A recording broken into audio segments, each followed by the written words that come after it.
बिस्मिल्लाहिर्रहमानिर्रहीम। अस्सलाम वालेकुम नाज़रीन, आप देख रहे हैं दिला स्टार। मैं हूं यासिर रशीद और मेरे साथ हैं सीनियर सहाफ़ी राना मोहम्मद अजीम साहब। नाज़रीन, आज के प्रोग्राम का हम आगाज़ करेंगे ख़ित्ते की सूरत हाल के हवाले से। उसके बाद फिर मुल्की मसाइल और सियासी सूरत हाल पर गुफ्तगू करेंगे। ख़ित्ते की सूरत हाल ये है कि अफ़गानिस्तान के अंदर तालिबान ने कंधार में भारतीय कौंसलेट पर कब्ज़ा कर लिया है और उसकी वीडियो भी जारी कर दी है।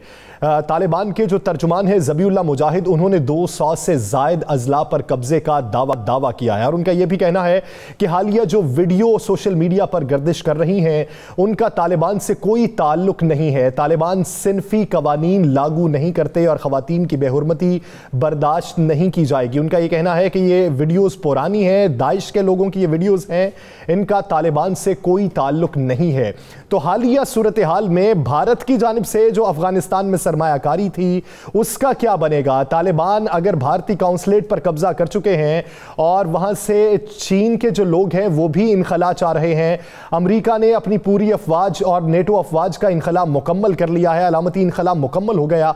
आने वाले दिनों में सूरत हाल किस हद तक तशवीशनाक होगी या अमन की जानिब किस हद तक ये वापस जाएंगे, इस सारी सूरत हाल पर बात करेंगे। राना साहब की तरफ रुजू। राना साहब, अभी जो हालिया सूरत हाल है, कंधार को अगर ले लिया जाए और 200 अजला पर कब्जे का दावा ले लिया जाए, सूरत हाल किस नहज पे है और आने वाले दिनों में इसमें बेहतरी आएगी या फिर खाना जंगी बढ़ेगी?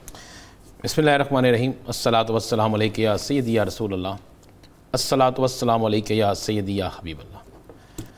यासर, आपने मौजू ऐसा छेड़ दिया, ख़बर ऐसी है कि पूरी पाकिस्तानी कौम बिलखसूस और पूरी दुनिया जानना चाहती है कि आखिर क्या हुआ। कल से बड़ी ख़बरें चल रही हैं कि भारत अपना कौंसलेट छोड़ के भाग गया। भारतीय कौंसलेट पर वीडियो जारी होगी कि भारतीय कौंसलेट जो है उस पर तालिबान जो है उन्होंने कब्ज़ा कर लिया। बहुत सी भारतीय कौंसलेट के इर्द गिर्द जो रहायशगाहें थीं उन पर कब्ज़ा हो गया। ये वीडियो तालिबान ने खुद वीडियो जारी की और वो आई, अगर हो सके तो वीडियो भी दिखाई जाए। अब यासर आगे चलते हैं, ज़रा आपको असल बात बताते हैं कि और उसके बाद एक वीडियो यासर वो भी थी जिसमें तैयारे दिखाए गए जो भर के लाए असला, भारतीय तैयारे असला भर के लाए। भारतीय तैयारों में अफराद नहीं थे, असला था। वो असला काबल में किन को दिया जाएगा, वो असला किन में जा रहा है, वो असला किस लिए लाया जा रहा है? 2 जहाज़ तो वो जो सामने आ गए, लेकिन आज मैं आपको इंकशाफ करते हम यहाँ पे, बल्कि ये सबूत के साथ इंकशाफ है कि वो जो असला था वो असला 2 जहाज़ों में नहीं आया। इससे पहले 6 जहाज़ वहाँ पे आ चुके हैं। 6 जहाज़ों में असला आया। असला आने के बाद 6 जहाज़ों में बाकायदा वहाँ पर ये असला बलोच लिबरेशन आर्मी जो एक बनाई गई थी ना पाकिस्तान के ख़िलाफ़, जी BL उसको दिया गया। ये TTP पाकिस्तान, तहरीक तालिबान पाकिस्तान में तकसीम किया गया, दाइश में तकसीम किया गया। ये असला ना सिर्फ उनमें तकसीम किया गया बल्कि ये असला और उनमें तकसीम करने के बाद अब काबल के अंदर 13,000 ऐसे अफराद हैं, 13,000 जिनमें यह असला तकसीम किया गया है और उन्हें कहा गया है कि काबल के अंदर एक ऐसी खौफनाक खाना जंगी शुरू कर दो। तालिबान वहाँ पहुँचे या ना पहुँचे, कुछ तालिबान के रूप में आ जाओ, कुछ तालिबान के मुखालफत में आ जाओ और ऐसी वहाँ पे खाना जंगी शुरू कर दो कि पूरी दुनिया के अंदर ये तासर जाए कि अफ़गानिस्तान में अमन नहीं है। फिर वो तालिबान पे डालो ताकि दीगर जो फोर्सेस हैं वो दोबारा ये प्रेशर डालें कि अफ़गानिस्तान के ऊपर हमला किया जाए, अफ़गानिस्तान के ऊपर फलां किया जाए, अफ़गानिस्तान के अंदर एक नई जंग छेड़ी जाए। या सर ये एक तो वो जहाज़ जिनमें ये सारा माल आया, ये सारी चीज़ें आई, उनकी तफसील आपको बता रहा हूँ। ये 2 नहीं 4 उससे पहले भी जहाज़ आए। अब कंधार जो है, कंधार आपको पता है कंधार में असल क्या होता था?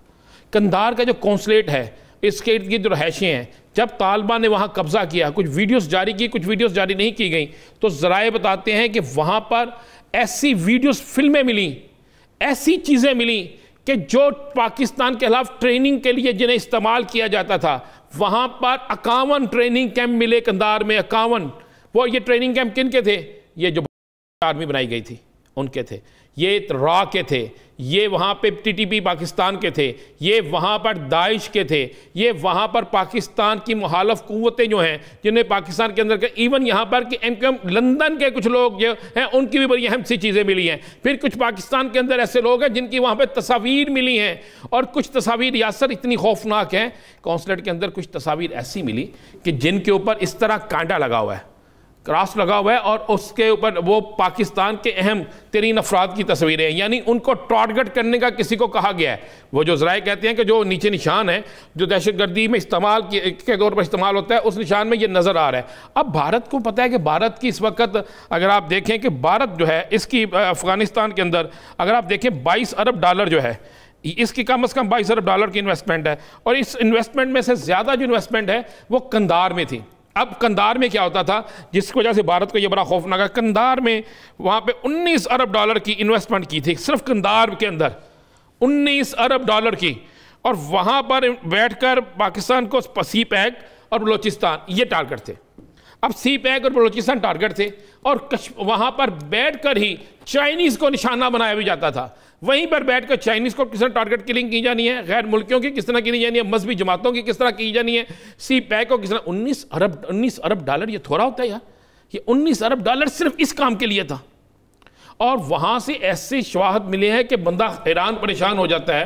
अब भारत ने देखा कि हमारा अहम तरीन कंधार भी हमसे ख़त्म हो गया, चूँकि NDS वहाँ में मुकम्मल सपोर्ट करती थी, अफ़गानिस्तान हुकूमत की बहुत सी शख्सियात इन्हें सपोर्ट करती थी, और वहीं उसके अलावा इनके पास जगह कोई नहीं थी जो पाकिस्तान के अंदर दहशतगर्दी के लिए इस्तेमाल होती। ट्रेनिंग कैंप वहाँ पर, पैसा वहाँ पे दिया जाता, साजिश वहाँ पे तैयार की जाती, सारा कुछ वहीं पे तैयार किया जाता था। अब वहाँ से इनके लोग जो हैं 3 दिन, या सर ये भी मैं आपको बता दूँ, 3 दिन पहले कंधार से इन्हें जब पता चला कि अब यहाँ पे ये सब कुछ होने लगा है, तो 3 दिन पहले कंधार से ये लोग निकलते हैं, आके काबुल के अंदर ये आ जाते हैं। 2 तैयारों की तो हम तस्वीरें बन गई, बाकी तैयारे जो हैं वो उस वक्त आते हैं जिस वक्त किसी के वहमो गुमान में नहीं होता। अब एक सवाल है कि क्या अफ़गानिस्तान की हुकूमत, अफगानिस्तान की एजेंसियां, क्या उनके नोटिस के बगैर वहां पे त्यारा लैंड कर सकता है? अब तो एयर डिफेंस सिस्टम उन्होंने लॉन्च कर दिया है। क्या उनके नोटिस के बगैर वहां पे इतना असला आ सकता है? नहीं आ सकता। इसका मतलब है बहुत से लोग उनके साथ मिले हुए हैं। अब प्लानिंग ये हो रही है कि वहां पर गुमसान का रन पड़े, खाना जंगी शुरू हो जाए, अब फिर ये खाना जंगी की सूरत में बहुत से अफगानियों को पाकिस्तान की तरफ भेजें, क्या पाकिस्तान चले जाएं, फिर उन अफगानियों के अंदर इनके अपने लोग शामिल हों जो अफगानियों के कैंप में तो रहे लेकिन वहां पर साजिश कुछ और कर रहे हो। ये बड़ी खौफनाक एक साजिश है। जिस तरह इन्होंने अपने अड्डे देने का फैसला भी कर लिया हुआ, लेकिन अभी उन हतमी वहां पे नहीं पहुंचे, तो अब ये इस तरफ चल पड़े हैं।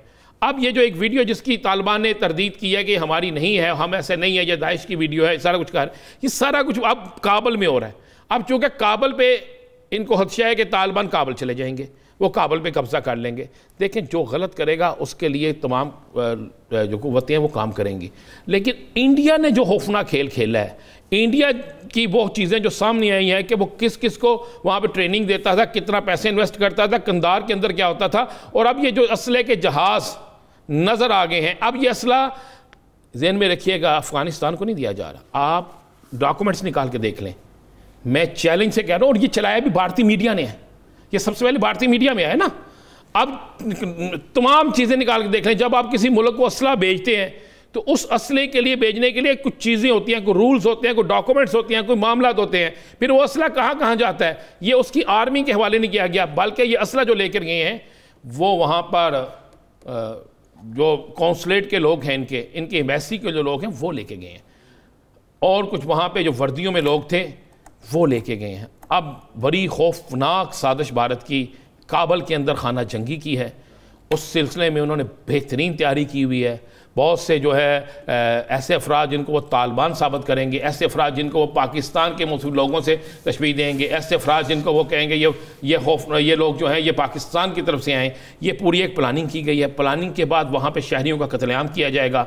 वहाँ पर मैं आपको ये भी बता दूँ, सियासी शख्सियात और सियासी घरों को निशाना बनाया जाएगा, सियासी दफातर, सरकारी दफातर को निशाना बनाया जाएगा, ताकि वहाँ पर ये फ़ज़ा कायम की जा सके। और ये जो हम कह रहे हैं ना कि चाइनीज़ भी वहाँ से इनकला चाहते हैं, उनको इत्तला मिल चुकी है कि ये एक खौफनाक जो गेम खेली जा रही है, उसमें आखिरकार सी पैक को ख़राब करने के लिए चाइनीज़ को टारगेट किया जाएगा, चाइना को खिलाफ करने के लिए चाइनीज़ को टारगेट किया जाएगा, वहाँ पर गैर मुल्कों को टारगेट किया जाएगा, और ये भी जो अच्छा है कि वो पाकिस्तान के कौंसलेट पर, पाकिस्तान के सफारतखाने पर हमला ना करें और उन पर भी कोई ऐसा तासर ना देने की कोशिश करें। ये यासर एक बड़ी खौफनाक साजिश है जिसको हम बेनकाब करते हैं कि ये साजिश जो है वहाँ पर हुई है, और भारत का असला देना 2 नहीं 6 जहाज भारत के आए हैं। अब इंटरनेशनल कुफ्तों को देखना होगा, आलमी ताकतों को यह देखना होगा कि खत्ते में बदअमनी कौन फैलाना चाहता है। अगर अमेरिका 20 साल बाद पसपाई का रास्ता इख्तियार कर रहा है, बंदूक से फैसला नहीं कर सका, तो खत्ते में बदअमनी फैलाने वाले अभी ये उनसर जो पनप रहे हैं, इनका भी कला कमा होना चाहिए, इनका भी बेनकाब होना बेहद जरूरी है।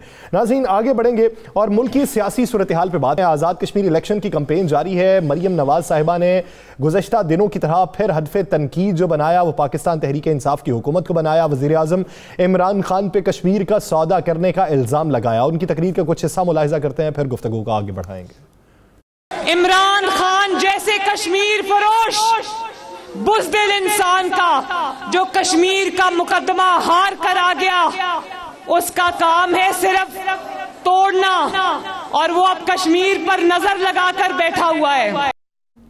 नाज़रीन, ये तो थी मरियम नवाज की गुफ्तगू। आज वफाकी वज़रा ने भी अपोजिशन को निशाने पर लिए रखा। फवाद चौधरी ने मरियम नवाज और बिलावल भुट्टो को क्या जवाब दिया है, वो मुलाहिज़ा कीजिए।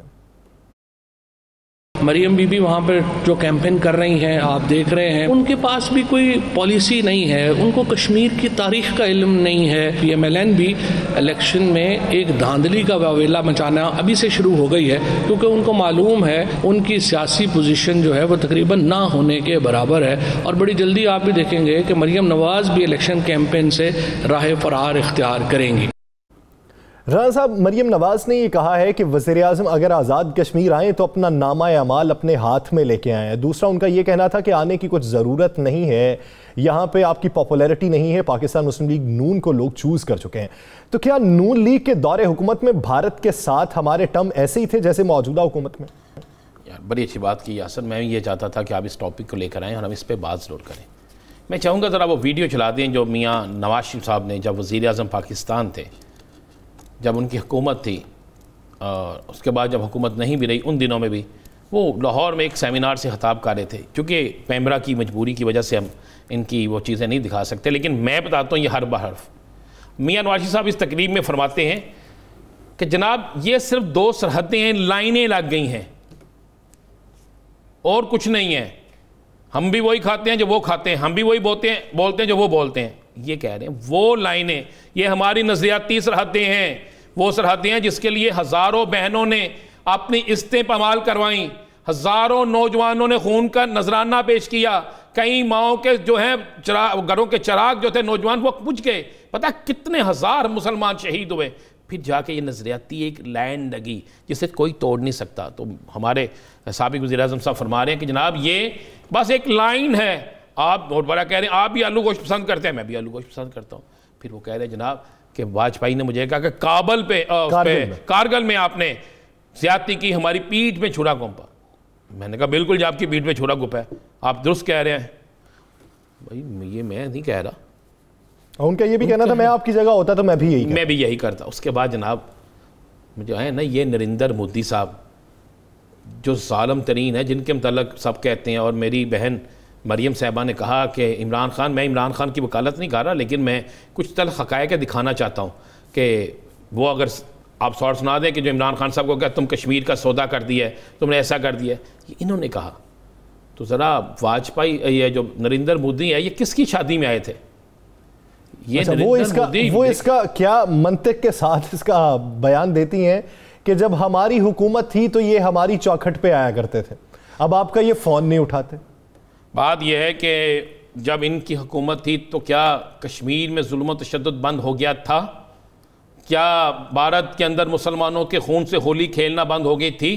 क्या भारत में मुसलमानों पर ज़मीन तंग होना बंद हो गई थी? क्या भारत ने कंट्रोल लाइन पर फायरिंग करना छोड़ दी थी? क्या भारत ने मुसलमानों के खिलाफ, पाकिस्तानियों के खिलाफ साजिशें छोड़ दी थी? क्या कश्मीर के अंदर जद्दोजहद करने वाले जो हमारे जो कश्मीरी मुजाहिदीन नौजवान हैं, क्या उनको जेलों से रिलीज़ कर दिया गया था? नहीं जनाब। जब आपका वो दुश्मन, पाकिस्तान का दुश्मन जब आया तो आपने उसका इस्तकबाल किया। जब उसे पता हो कि मैं जिसके बंदे मार रहा हूँ, जब उसे पता हो कि जिसके अलावा साजिश कर रहा हूँ और मैं उसी मुल्क में जाऊँगा तो मुझे प्रोटोकॉल मिलेगा और फिर मुझे घर में तोहफ़ा दिया जाएगा, मैं बग़ैर वीज़े के शादी की तकरीब में शिरकत कर सकूँगा। मैं प्रोड्यूसर साहब से कहूँगा वो वीडियो भी निकाल लें, अगर आपके पास वो जाती उम्रा की वीडियो हो तो वो निकालें, वो भी दिखाएं, ताकि वो हकायक जो है वो सामने आ सके, वो चीज़ें जो हैं वो सामने आ सके। तो यासर ये तो बड़ी चीज़ है। मैं तमाम सियासी जमातों से कहूँगा, खुदारा कश्मीर के इलेक्शन पे पाकिस्तान को बदनाम करने की साजिश न करें। राणा साहब, हमारे सियासी रहनुमाओं को ये बात समझ क्यों नहीं आती कि जब भारत के अंदर नरेंद्र मोदी की पॉलिसीज़ के खिलाफ आज़ाद जो मकबूजा जम्मू और कश्मीर में पॉलिसीज़ अपनाई जाती हैं, कांग्रेस का कोई फ़र्द बोलता है तो पाकिस्तानी मीडिया दिखाता है कि भारत में अपने ही लोग उनके मुखालिफ हो चुके हैं। तो इन्हें क्यों नहीं समझ आती कि जब आप हुकूमत के मुखालिफ होंगे तो आपकी इन तकरीरों को पजीराई भारत में मिलेगी? बात ही हुकूमत के मुखालिफ हों या सर, अपोजिशन का काम है हुकूमत के मुखालिफ होना, लेकिन पाकिस्तान के मुखालिफ तो ना हो, आज़ादी की तहरीक के मुखालिफ तो ना हो, आज़ादी की तहरीक के नौजवानों को मायूस करने के दर पे तो ना हो।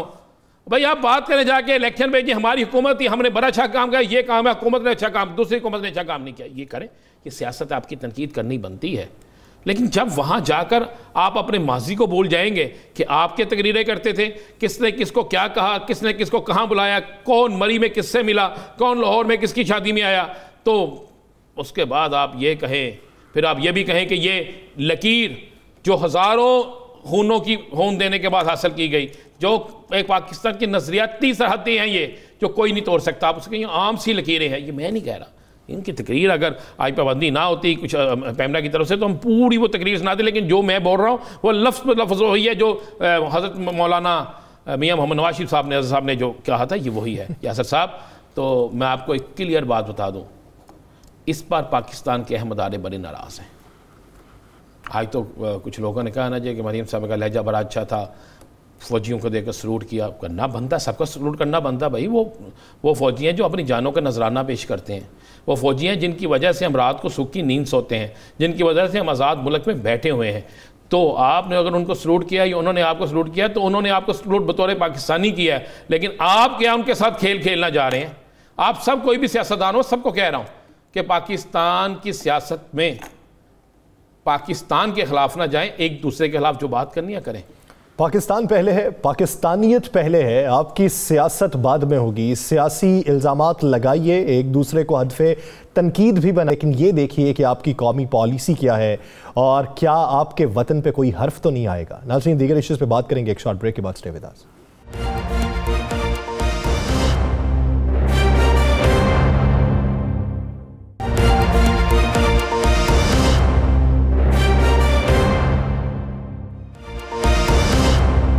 Welcome back. नाज़रीन, आज़ाद कश्मीर के इलेक्शन में वादों दावों की सियासत इस वक्त उरूज पर है। इल्ज़ामात भी बेहद लग रहे हैं।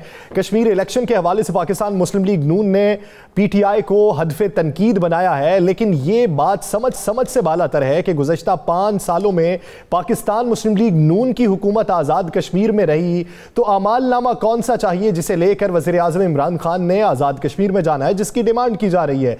मरीम नवाज ये कहती हैं कि अगर पाकिस्तान तहरीक इंसाफ ने अपनी कैंपेन चलानी है, अपने वज़रा को यहां से हटाएं, यहां के लोग एहतसाब करना खूब जानते हैं, तो वो किसका एहतसाब करेंगे, वफाकी हुकूमत का या आज़ाद कश्मीर में गुज़श्ता हुकूमत का? इसी पर बात करने के लिए हमें ज्वाइन किया है सूबाई वज़ीर जलात फयाजुल हसन चौहान साहब ने। चौहान साहब, बहुत शुक्रिया आपके वक्त का। चौहान साहब, इलेक्शन की कैंपेन जारी है आज़ाद कश्मीर में। कहा यह जाता है कि पाकिस्तान तहरीक इंसाफ अमालनामा अपना दिखाए, कश्मीर का सौदा आपने किया, बुज़दिल आप हैं, आप कश्मीर के बारे में कुछ नहीं कर सकते, जो सोच है बेहतरी की वो सिर्फ और सिर्फ पाकिस्तान मुस्लिम लीग नून के पास है। बिस्मिल्लाहिर्रहमानिर्रहीम। देखिए, सबसे पहले तो बेगम सफदर अमान के मैं आपको नून लीग का जवाब दूंगा, फिर बिलावल जरदारी का भी जवाब दूंगा जो वहां से पढ़ के मारते रहे। नून लीग और बेगम सफदर अमान साहिबा की लिए अर्ज है कि 2016 का इलेक्शन था कश्मीर का, और बिल्कुल चकोठी के पास जना मुजफ्फराबाद के बॉर्डर पे, जहाँ पे इंडिया का बॉर्डर शुरू होता है, वहाँ पे जलसा था और नवाज शरीफ साहब वहाँ पे तकरीर करने गए। और आप यकीन जाने तकरीर में जनाब वो पाकिस्तान की फौज के खिलाफ जनाब वो बातें कर रहे थे, डायरेक्टली इनडायरेक्टली, और इंडिया की और अपनी पॉलिसीज की तारीफें कर रहे थे। अब इनसे पूछो कि बेगम सफदर अमान से कि आप और आपके वालिद साहब और जनाब मोदी वो कुंभ के बिछड़े हुए मेले के भाई सारी दुनिया के अंदर कंसिडर किए जाते हैं। जना साड़ियों की और आमों की पेटियों की और आपस में एक दूसरे के साथ ताल्लुकात की, और मोदी की अम्मा के साथ जनाब अपने ताल्लुकात की आपके वालिद साहब बरमला इजहार किया करते थे। आपके वालिद साहब और आपकी जनाब बेटी की शादी पे जनाब वो बिल्कुल तमाम डिप्लोमेटिक एटिकेट्स को बाला तार रख के जो है वो आपकी जनाब शादी की तकरीब में वो शिरकत करता है। तो इंडिया का और मोदी का यार कौन है, उसका दिलदार कौन है, उसका शराकतदार कौन है? वो तो आप हैं, आपका खानदान है। आप आके ये बातें करें कश्मीर के हवाले से, उस फर्द के हवाले से कि जिस फर्द ने अक़वाम मुत्तहिदा की जनरल असम्बली से लेके हर नेशनल, इंटरनेशनल और रीजनल फोरम्स के अंदर और फ्लोर्स पे खुला के डंके की चोट पे जो है वो कश्मीरियों का मुकदमा लड़ा हो, तो मैं समझता हूँ कि इनको बात करते हुए शर्म आनी चाहिए। दूसरा, बेगम सफदर रहमान साहिबा के लिए ये अर्ज है कि आपने जिस इलेक्शन में हिस्सा डाला, गिलगित बल्तिस्तान में हाथ डाला, वहां पे नाकाम और नाकाम, अब अल्लाह पाक के करम से आपने इसमें भी हाथ डाला है। पहले इनको 1 या 2 सीटों का शायद मेरे कागजों में था कि शायद ये निकाल लें 45 में से। अब आप मेरी बात लिख लें कि इनको शायद 1 सीट भी नहीं मिलेगी। अब आते हैं बिलावल जरदारी की तरफ। ये भी सुनना, बड़ी दिलचस्प बात बताऊंगा। बिलावल जरदारी साहब 45 में से 8 सीटों पर कैंडिडेट खड़े करके फड़के मारते फिर रहे हैं हुकूमत बनाने की और इंकलाब लाने की। ये बिल्कुल वही है। वो एक बंदा था, उस हर रोज रात को ना मसल्ला अपने सेन में जना बिछा के ना झाड़े मार मार के आहो बका करके दुआएं करता था, ऐ अल्लाह मुझे औलादे नरीना दे दे, ऐ अल्लाह मुझे औलादे नरीना दे दे। होता था, झाड़े मारता था, हमसाए तंग से जना उनकी नींदें डिस्टर्ब थी। और पहले 45 जो कम से कम 26 सीटा जीतनी है, उसके बाद हुकूमत पढ़नी है तो इंकलाब आ रहा है, कैंडिडेट को 8 खड़े की ना। तो ये बिलावल जरदारी बढ़के हैं और इसके अलावा कुछ नहीं है, इनके पल्ले कुछ नहीं है। इंशाल्लाह पीटीआई वहां से वाज़ेह अक्सरियत से जीतेगी, क्योंकि कश्मीरियों को पता है कि जो कश्मीर की जंग और जो कश्मीर का मुकदमा वजीर आजम पाकिस्तान इमरान खान साहब ने लड़ा है, वो आज तक किसी ने नहीं लड़ा। और मैं आपको एक चीज बड़ी क्लियर बताऊं, मेरी जाती राय में दुनिया की तमाम अक़वाम में से सबसे ज्यादा बाशऊर और समझदार जो है वो कश्मीरी अवाम है। जितने वो यूरोप, अमेरिका, दुनिया के हर फयाजुल साहब माजरत से मरियम साहबा और मियां नवाज से भी कश्मीरी हैं, उन्होंने खुद कहा कश्मीरी हैं, पर गद्दार हर कौम में होते हैं। उमर अब्दुल्ला और ये सारे लोग भी जाने ये भी कश्मीरी थे, ठीक है ना। उमर अब्दुल्ला का बाप भी कश्मीरी था। तो कहने का मकसद ये ओवरऑल जाने एक कंसेप्ट होता है। और सबसे ज्यादा बाशऊर, सबसे ज्यादा समझदार चीजों को, अब जो मुकदमा कश्मीर का लड़ा है, ये लोग बेवकूफ तो नहीं है ना कश्मीर की अवाम, उन्हें नजर नहीं आता। एमी सैयद अली गिलानी जो है वो इमरान खान साहब की तारीफें करते हैं। एमी जो है ना वो मकबूजा कश्मीर के अंदर जो है वो लोग अपने प्यारों की लाशें उठा के जो है ना इमरान खान जिंदाबाद के नारे लगाते हैं। आप पूछे ना क्यों करते हैं वो? नवाज शरीफ जिंदाबाद के नारे क्यों नहीं मकबूजा कश्मीर में जना वो शहीदों की जना वो जनाजों के में लगे? इमरान खान साहब के क्यों लगते हैं? क्योंकि इमरान खान साहब ने बीइंग प्राइम मिनिस्टर जिस अंदाज से कश्मीरियों का मुकदमा लड़ा है, आज से पहले पाकिस्तान के किसी लीडर ने नहीं लड़ा। तो इस वजह से मैं समझता हूँ कि इंशाल्लाह 25 जुलाई को अच्छा रिजल्ट आएगा। बाकी बिलावल जरदारी साहब से मेरी गुजारिश है, खुदा दा वास्ता जे पहले 24-25 कैंडिडेट जना खड़े वो जितोगे तो उसके बाद इनकलाब आएगा ना। एवं जना तमामा मांगते फिरते पे हो जाना। चौहान साहब चलें, कश्मीर के इलेक्शन का रिजल्ट आ जाएगा। चूँकि कश्मीर का इलेक्शन हम इसलिए डिस्कस कर रहे हैं कि कश्मीर के इलेक्शन पे बड़ा डिपेंड करता है। पीपल्स पार्टी भी, नून लीग भी, तहरीक इंसाफ भी इसे 2023 से पहले एक ट्राई समझ लिया है, या एक समझ लिया है कि ये टेस्ट केस है कि इस टेस्ट केस में कौन जीता है। पाकिस्तानी सियासत की तरफ आ जाते हैं। पाकिस्तानी सियासत में PDM आपके ख़िलाफ़ थी, ख़त्म हो गई। बिलावल वर्सेस मुस्लिम लीग नून शुरू हो गई, ये सारे मामला शुरू हो गए। लेकिन उससे खौफनाक चीज़ ये है, ये तो आपका सियासत, आप जितने लोगों पे आप लोगों ने इल्ज़ाम लगाए, जितने सियासी जमातों के लोगों पे कि इन्होंने करप्शन की, जिस बुनियाद पर आप आए हैं कि हमने करप्शन का खात्मा करना, वो सब के सब जो है अदालतों से उनके जो तफसीली फैसले आते हैं वो बड़े खौफनाक हैं। वो इस तरह लगता है जैसे नैब के खिलाफ ये हुकूमत के खिलाफ चार्जशीट है। मुझे अब एक चीज़ बताएं राणा साहब, अदालतें और नैब जो है ना वो इमरान खान साहब के अंडर है या हुकूमत के अंडर है या PTI के अंडर है? भाई वो आज़ाद हैं। ये सवाल पूछें आप नैब के तर्जमान से पूछें, ये सवाल पूछें आप अदालतों से पूछें। हमारा तो कोई लेना देना नहीं। हमारा तो इस हद तक है कि जो प्रोसिक्यूशन के अदारे हैं उनको फ्री हैंड मिलना चाहिए। वो प्राइम मिनिस्टर ऑफ पाकिस्तान और PTI की हुकूमत ने फ्री हैंड दिया। अब अगर उनमें से कुछ की और इस जमानतें हो रही हैं कि उनको रिहाई नहीं मिल रही, उनको जनाब पाकि साफी का सर्टिफिकेट नहीं मिल रहा, जमानतें 302 के अंदर भी अमेरिका और यूरोप के अंदर भी हो जाती है जना, ये तो कोई वो चीज नहीं है। लेकिन अगर ये हो भी रही है और जिसके हवाले से आपकी एप्रीहेंशन है, मेरी भी यही है, आम पब्लिक की भी यही है, उसके हवाले से फिर इनसे पूछे ना अदालतों से, हमको अदालतों के तर्जुमान तो नहीं है। नहीं, आप अदालतों के तर्जुमान नहीं है, लेकिन आपका ये दावा था कि इन लोगों ने करप्शन की है, फिर कहाँ पे खराबी है कि इनकी करप्शन साबित नहीं हो? ये अदालती सिस्टम के अंदर है ना, इंसाफ के सिस्टम के अंदर है, इंसाफ के सिस्टम के अंदर है ना। और 25 अरब रुपए की जनाब money laundering Ramzan sugar mill चाहिए। शहबाज शरीफ साहब से पूछो तो वो कहते हैं भाई जी मेरे बदतमीजी कर देने, और तुसी हैप्पी बर्थडे टू यू मनाना से जानते हो जना FIR दफ्तर खुदा के बंदो 25 अरब रुपए की मनी लॉन्ड्रिंग है, आपका बेटा अपने मुंह से मान रहा है।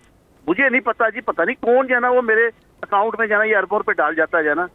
साढ़े बच्चों की कौन 25 रुपए की टॉर्नेटो की मिलती है, तो इन्हों की कौन 1.5-2 अरब दे दिए। चौहान साहब, आपने मियाँ साहब का जिक्र कर दिया, वो कहते हैं गुजरा जमाना वापस नहीं आता, इमरान खान ने गुजरा दौर वापस ले आए हैं और 10-10 घंटे की लोड शेडिंग हो रही है।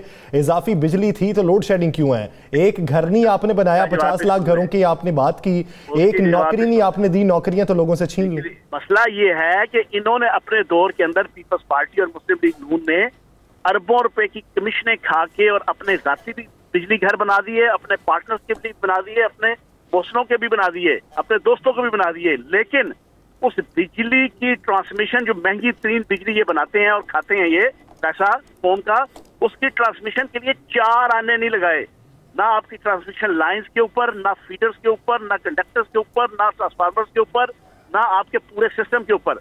सूरत हाल ये है कि बिजली की ट्रांसमिशन के लिए आपका सेटअप सारा गड़बड़ हो जाता है। जब बिजली की लोड बढ़ता है, जब यूजेज का, तो वो ट्रांसमिट होने के लिए सारी चीजें फ्लॉप हो जाती हैं। अब उसकी तरफ हमारी हुकूमत तवज्जो दे रही है कि उसकी ट्रांसमिशन के ऊपर भी जना कम अज कम तवज्जो दी जाए कि किस तरीके से उसको ट्रांसमिट करना है। तो ये असल प्रॉब्लम ये है, तो अब उस पर तो इंशाल्लाह तवज्जो दे रहे हैं। बाकी अरबों रुपए का पैसा इन तमाम बिजली घरों से प्राइवेट निगोशिएट करके जो बड़े ऊंचे रेट्स के ऊपर यहाँ तक तय किया हुआ था कि बिजली आगे यूज हो या ना हो, ये पैदा करें या ना करें, इनको पैसे अरबों रुपए मिलेंगे।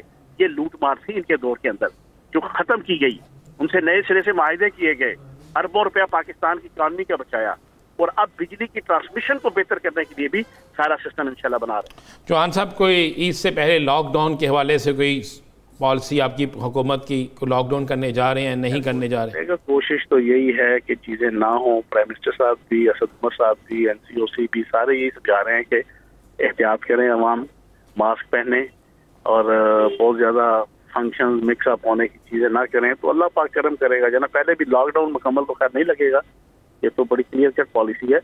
स्मार्ट लॉकडाउन इट में भी पॉसिबल, अल्लाह ना करे कहीं पे किसी शहर के किसी एरिया के अंदर ऐसे हालात बने। चौहान साहब, आने वाले दिनों में हुकूमत जो है, क्या ये फैसला कर चुकी है कि इलेक्शन 2023 में होंगे या हुकूमत 2023 से पहले इलेक्शन करा सकती है? ओ भाई वाह, क्यों, अल्लाह पाक का करम है, मामलात ठीक जा रहे हैं, इकॉनमी बेहतरी की तरफ जा रही है। पाकिस्तान की इज्जत गैरत खुददारी के हवाले से पाकिस्तान की मिलिट्री और पाकिस्तान की सिविल एडमिनिस्ट्रेशन एक प्लेटफॉर्म के ऊपर होके जो है ना पाकिस्तान की जंग लड़ रही है और मामलात बेहतरी की तरफ जा रहे हैं। तो 5 साल का मैंडेट मिला है, आराम से 5 साल पूरे करेंगे। एक आखिरी सवाल है, ख्वाजा आसिफ साहब ने असेंबली फ्लोर पे कहा कि नूर आलम साहब ने कहा कि मेरा सॉफ्टवेयर अपडेट हो गया है। वो कहते हैं कि हाँ वाकई मेरा सॉफ्टवेयर अपडेट हो गया है, तमाम लोगों का सॉफ्टवेयर अपडेट होने के करीब है। ये सॉफ्टवेयर कौन सा नजरिया रखता है? यार मैं इसके ऊपर क्या डिस्कशन करूं, जना ख्वाजा आसिफ साहब जो है ना, देखो बात यह है कानून की पेचीदगियों से और पाकिस्तान के इंसाफ के सिस्टम की खराबियों की वजह से कोई बंदा जमानत करा के आ जाए तो वो ये ना समझे कि जना कि वो कोई बहुत बड़ा हीरो या कोई बड़ा मुत्तकी परहेजगार आदमी है। जो लूटमार इन्होंने की रखी है वो सारी दुनिया ने अपनी आंखों से, सियालकोट की आवाम ने भी देखा है, ठीक है ना जी।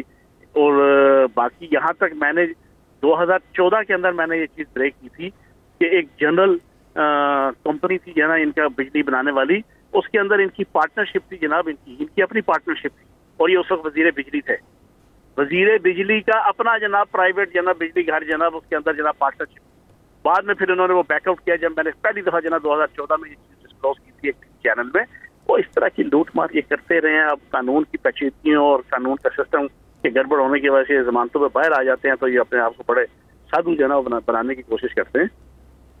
बाहर आके बातें करने वाले खुद को साधु साबित करते हैं और गुज़श्ता हुकूमतों में इनकी अपनी पार्टनरशिप बिजली कंपनीज के साथ जारी रही है और ये इल्ज़ामात मौजूदा हुकूमत पर आयद करते हैं। बहुत शुक्रिया फैयान चौहान साहब इस हवाले से अपना वक्त देने के लिए। नाज़रीन दीगर इश्यूज़ पे बात करेंगे एक शॉर्ट ब्रेक के बाद। Stay with us.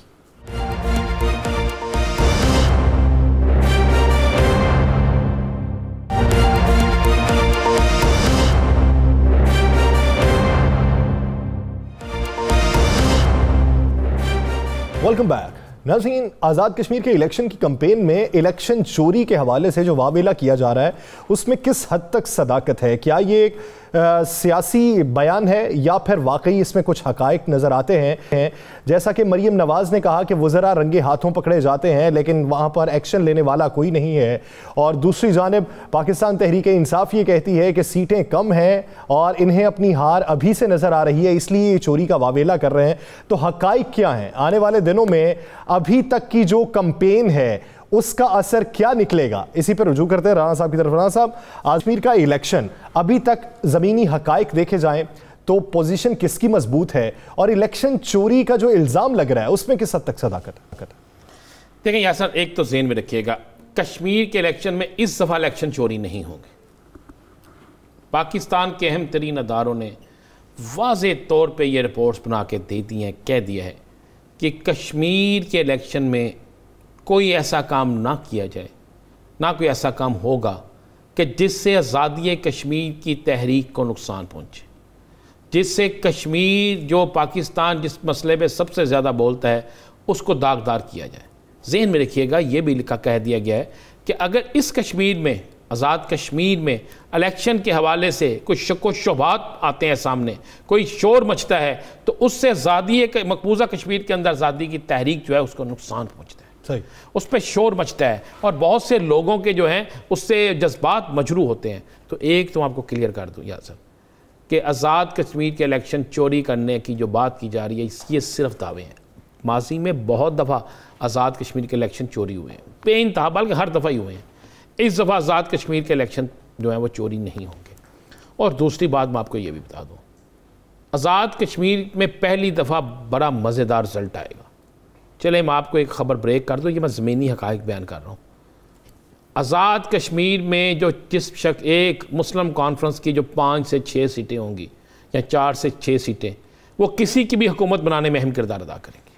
सही, मैं फिर कह रहा हूँ, मुस्लिम कॉन्फ्रेंस, ये लिख लीजिएगा, इसकी 5 से 6 सीटें या 4 सीटें जो हैं ये अहम किरदार अदा करेंगी किसी की हुकूमत बनाने में। पीपल्स पार्टी के पास नशिस्तें कम हैं, आपको पता है, उनमें से वो उन तमाम नशिस्तों पर नहीं जीतेंगे। यानी मुस्लिम कॉन्फ्रेंस जो है वो आज़ाद कश्मीर की PMLQ या MQM, जिस तरह याद होगा आपको हामिद नासिर चट्ठा याद है, 5-6 सीटें थी अख्तर वलियों के, ये सारे तो उसके साथ हुकूमत उन्हीं की चलती थी। ये मुस्लिम कॉन्फ्रेंस की मैं आपको बिल्कुल कह रहा हूँ। अब कश्मीर के अंदर तो जिन जिन इलाकों में, मैं फिर बार बार कह चुका हूँ कि जिन हलकों में तहरीक इंसाफ के बागी खड़े हैं वहाँ पे तहरीक इंसाफ के उम्मीदवार का जीतना मुमकिन नज़र ही नहीं आ रहा। मुजफ्फरगढ़ में बहुत मुश्किल है, मुजफ्फराबाद में जहाँ पे तहरीक इंसाफ का एक उम्मीदवार जो है वो सबका बड़ा पुराना मुस्लिम लीग नून में चला गया, उसको टिकट मिल गई, आज़ाद भी खड़ा है। एक और जगह बागी खड़ा है। इसी तरह हल्का 6 है समानी, वहाँ पे आज़ाद में अब्दुल रज़ाक जो है तहरीक इंसाफ का पुराना उम्मीदवार, वो नज़रियाती तौर पे खड़ा है, और जिसको वहाँ टिकट मिली है मुस्लिम तहरीक इंसाफ, मुस्लिम लीग नून से जो तहरीक इंसाफ में गया है, अली सोनी, शान सोनी ऐसा कोई है, वो उसकी पोजीशन कमज़ोर इसलिए है कि वहाँ पे एक बंदा खड़ा है। वहाँ पे नून लीग की कुछ सीटें नून लीग के पास आएंगी या सर, कुछ सीटें जो हैं ज़्यादा सीटें तहरीक इंसाफ के पास आएंगी, उसके बाद नून लीग, फिर मुस्लिम कॉन्फ्रेंस। लेकिन मुस्लिम कॉन्फ्रेंस जो है वो अपना वोट बैंक, अपना हुकूमत बनाने में, कानून साजी करने में अहम किरदार अदा करेगी।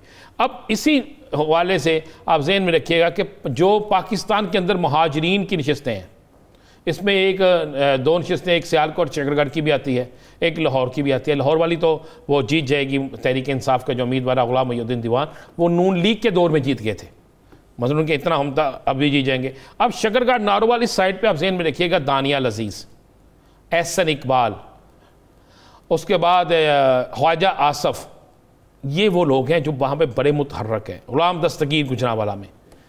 अब वहीं पर एक ज़मीनी इलेक्शन भी हो रहा है। अब मुस्लिम लीग नून हर सूरत में चाहती है कि अब ज़मीनी इलेक्शन को की कामयाबी इससे मशरूत है कि हम वहाँ पर 25 तारीख को होने वाले इलेक्शन में महाजरीन की जो सीट है वो भी जीतें, तो उससे असर मुस्लिम लीग को मिलेगा, तकवीयत मिलेगी।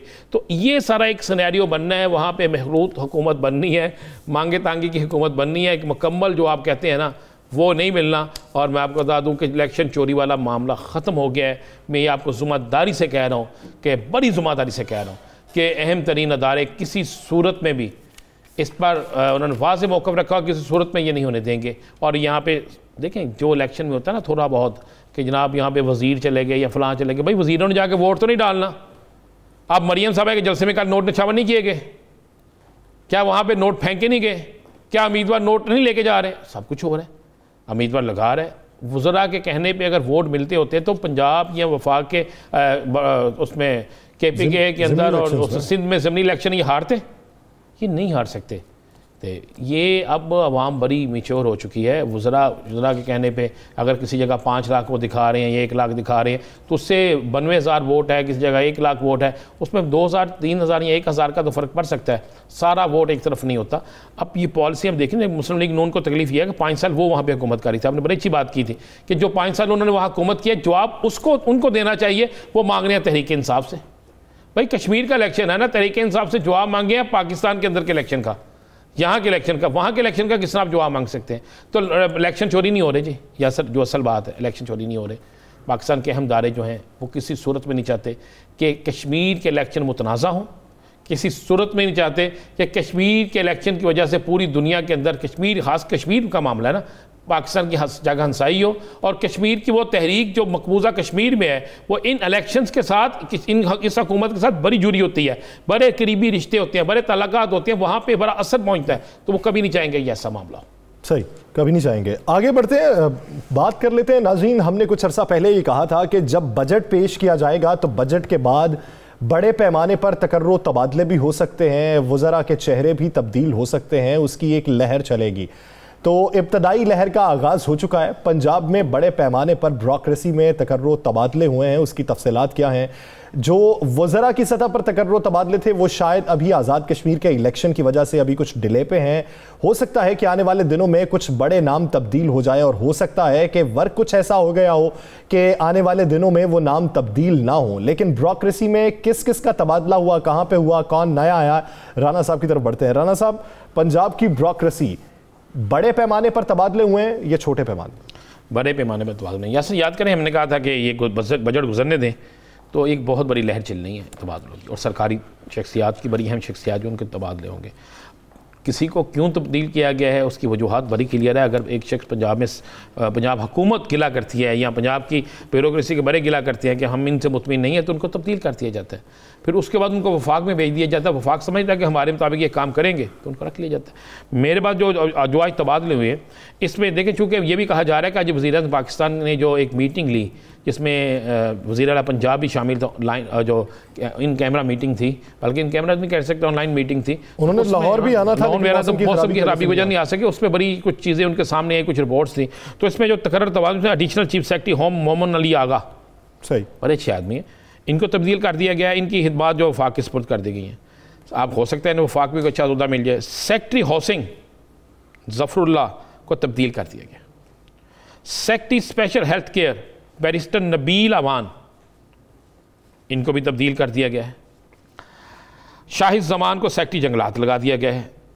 जफ़र नसरुल्लाह को एडिशनल होम सेक्रेटरी होम लगा दिया गया है। मोहम्मद आमिर जान, अच्छा इनकी आमिर जान ने वहाँ बड़ा काम किया था, बड़ा काम कर रहे थे, इनको जो है सेक्रेटरी स्पेशल हेल्थ केयर लगा दिया गया क्योंकि स्पेशल हेल्थ केयर बड़ा इस वक्त शोर मचा हुआ था और इनको लगा दिया गया।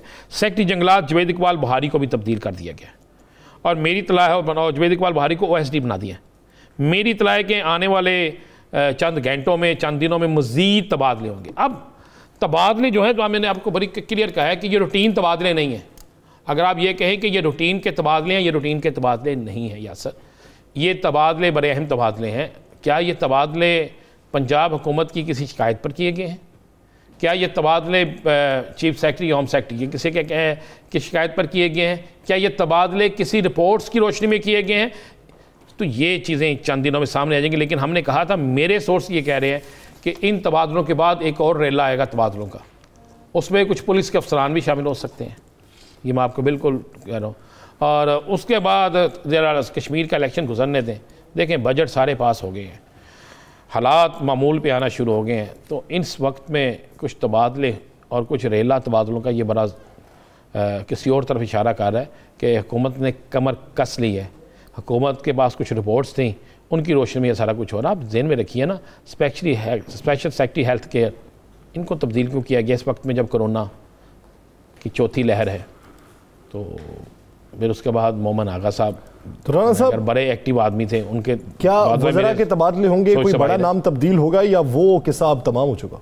कोई किस्सा तमाम नहीं हुआ, बिल्कुल होंगे। मैं आपको फिर कह रहा हूँ, मैं अपनी बात पे कायम हूँ कि कुछ ब्यूरोक्रेसी की और बड़ा तबादलों के रेल आएगा, उसके बाद उस तरफ ही जाएगा काम शुरू होगा। ये गुजरने दे बकरा ईद ना, ईद कुर्बान जो है ना, सबको खुशी से मनाने दे। ब्यूरोक्रेसी तो बेचारी खुशी से नहीं मना सकी, सियासतदानों को खुशी से मनाने दें।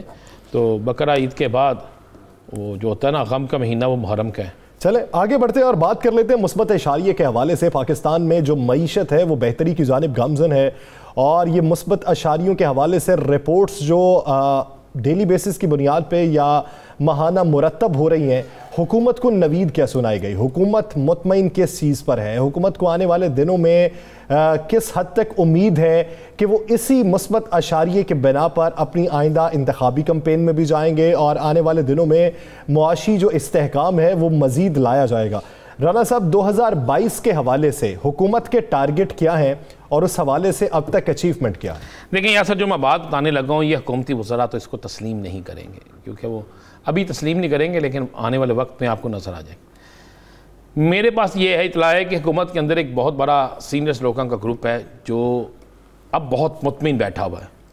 उन्होंने कहा कि ज़री शुबा हमारा बेहतरीन हो गया, छोटा ज़मींदार बड़ा ज़मींदार नहायत खुशहाल हो गया, खाद महंगी हो या ना हो उसको प्रॉफिट बड़ी बेहतरीन आ रही। उनका ज़्यादा पाकिस्तान का जो हिस्सा था वो मुतमिन है। उसके बाद पाकिस्तान के जो माशी इशारे हैं यासर, वो बड़े अच्छे होना शुरू हो गए।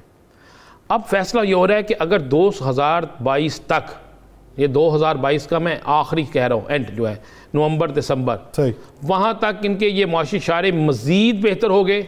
महंगाई पे ये कंट्रोल करने लगे हैं यासर, और ये डंडा पकड़ के कंट्रोल करने लगे हैं। ये मैं आपको बिल्कुल कह रहा हूँ, डंडे पकड़ने लगे हैं। डंडा समझ, तो मैं डंडा कहने का मतलब है कि सख्ती करने लगे हैं, ना पकड़ के ये करने लगे हैं महंगाई पे कंट्रोल, आवाम को कुछ सहूलतें देने लगे हैं। इनका टारगेट है कि दिसंबर तक लोगों को बेइंतहा घर भी मिल जाएंगे, दिसंबर तक इनके जो हेल्थ कार्ड है उनका मामला भी कंप्लीट हो जाएगा, महंगाई भी किसी हद तक कंट्रोल हो जाएगी। दिसंबर के बाद बिजली जो है, चूँकि मौसम भी चेंज होगा ना, तो बिजली के रेट्स भी को नीचे आना शुरू हो जाएंगे, बड़ा फ़र्क पड़ेगा। उसके बाद इनका जहन है कि 2022 में जब इनके मुआशी इशारे बेहतर हो जाते हैं और ये देखते हैं कि अब ज़राअत से हट के भी हर शोबे में लोगों को बहुत कुछ मिलना शुरू हो गया है, तो फिर ये अपोजिशन पर एक ऐसा वार होगा कि अपोजिशन 2023 की तैयारी कर रही होगी और हुकूमत चैलेंज करके 2022 में इलेक्शन कराने का भी ऐलान कर सकती है। 2022 में भी इलेक्शन कराने का ऐलान कर सकते हैं। चौहान साहब तो बड़ी सख्ती से डिनाई, मैंने कहा सारे वजीर यही कहेंगे, लेकिन जिस तरह अगर इनके ये मुआशी इशारे बेहतर होते गए, मैं जिस तरह आपको बताया कि दिसंबर के बाद आप देखेंगे ना चेंजिंग आ गया, दिसंबर तरह तरह चेंजिंग होती जाएगी, हर चीज़ चेंज होती जाएगी। तो उसके बाद ये वो कहते हैं ना, संभलने का वक्त नहीं देंगे, अपोजिशन देखती रह जाएगी कि उन्होंने होया कि ये मैं बिल्कुल आपको ठीक कह रहा हूँ, अपोजिशन देखती रह जाएगी। अचानक जब आप देखते हैं, आप तैयारी कर रहे हैं कि जनाब मैंने पहलवान है, मैं खाड़े में उतरना, मैंने दंगल जीतना है, और आप रोज़ाना वो घी शक्कर चने चुने बादाम खाते हैं, तो तैयारी आपकी 25 दिन की है और आपको 13 दिन बाद कहा जाए आओ जी मैदान में आ जाओ, आपने कुश्ती करनी है, दूसरा पहलवान तैयार हो, आप तैयार ना हो, तो आप तो फिर वक्त से पहले। यानी अगर हुकूमत की तवक्कुआत पे तमाम मुआशी इशारे पूरे उतर आते हैं, वो अपना गोल अचीव कर लेती है, तो हो सकता है कि वक्त से पहले भी इंतखाबात का इनकाद करवाया जा सके, लेकिन शर्त यह है कि हुकूमत की तवक्कुआत होनी चाहिए। नाज़रीन, द लास्ट स्टार से मुझे और राना अजीम साहब को दीजिए इजाज़त। अल्लाह निगहबान।